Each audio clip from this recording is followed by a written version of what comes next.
Hey everyone, the couple of reels which were posted a while ago were really viral, and people asked me that how would you go ahead and utilize your complete denture principles into planning for a full arch implant prosthesis. That is what we call as the prosthetically driven implant placement, don't we?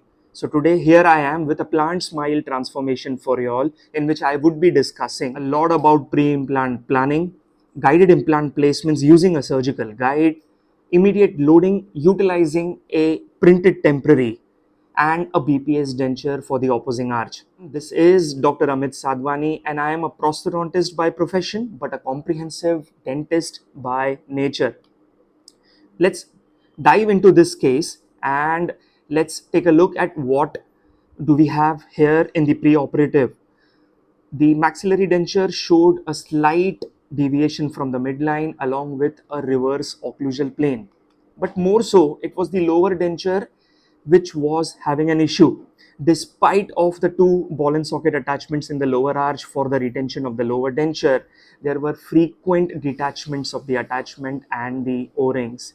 So that's the reason we needed to go ahead and plan for a fixed lower arch prosthesis, in which what we did was we placed radiographic markers in the patient's old denture and made a relining impression. Now this was utilized for a couple of scans. One is a repeat CBCT which was done utilizing the markers, and the second an intraoral scan of the intaglio surface which would help us in positioning the lower arch digitally. Now both of these scans were merged together, and then the old denture was related to the underlying anatomical restrictions on the CBCT. Now upper and lower denture would now help us in planning for the number and the location of implants in the lower arch.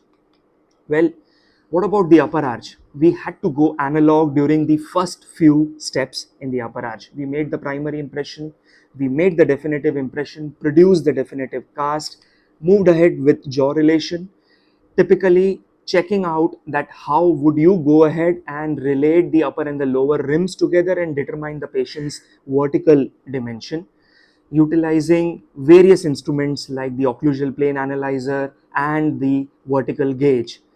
This is how the tentative jaw relation looked like, and then you go ahead and make your definitive jaw relation utilizing the Gothic arch tracing method. Here we have used the intraoral Gothic arch tracer to determine the point centric relation. What do we do next? We go ahead and do our trine. So don't you think that this trine looks much better than what the earlier scenario was? The patient's look has transformed completely. We move ahead with the further planning of the surgical guide, in which we now transition the old denture to the new wax work which we have done for the upper and the lower arches, and then a surgical guide is made. 5 implants were planned apart from those two which were placed earlier for her.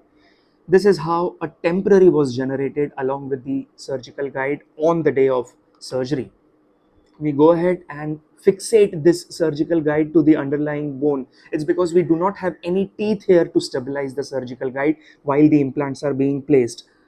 These are anchor screws onto particular locations which would not hinder with the anatomical restrictions. We go ahead and conduct our osteotomies here. Once the osteotomies are conducted, we go ahead and place the implants sequentially into different locations. Once we retrieve the guide, what do you see? We see a clean surgical field because of the flapless approach. Then we remove those existing overdenture abutments and replace them with multi-unit abutments for 5 implants, whereby I loaded those implants, made an impression right after the surgery was conducted. We sent this impression to the lab for picking up of the titanium cylinders. Here it is with the upper denture, we had a meshwork incorporated inside the BPS maxillary denture. With respect to the lower arch, the TI cylinders were ready on the same day itself. Wow, that's so fast and that's so comfortable for both the operator as well as the patient. This is how the maxillary denture and the mandibular printed temporary looked like in occlusion, all in a day. And would you believe we had so much predictability to start with? It's just like what the patient saw earlier with her train, and the expectations were lived up to. Postoperative image of the same patient, and this is all in a day's work. Surgery in the morning, loading in the evening without any much of a hassle or discomfort.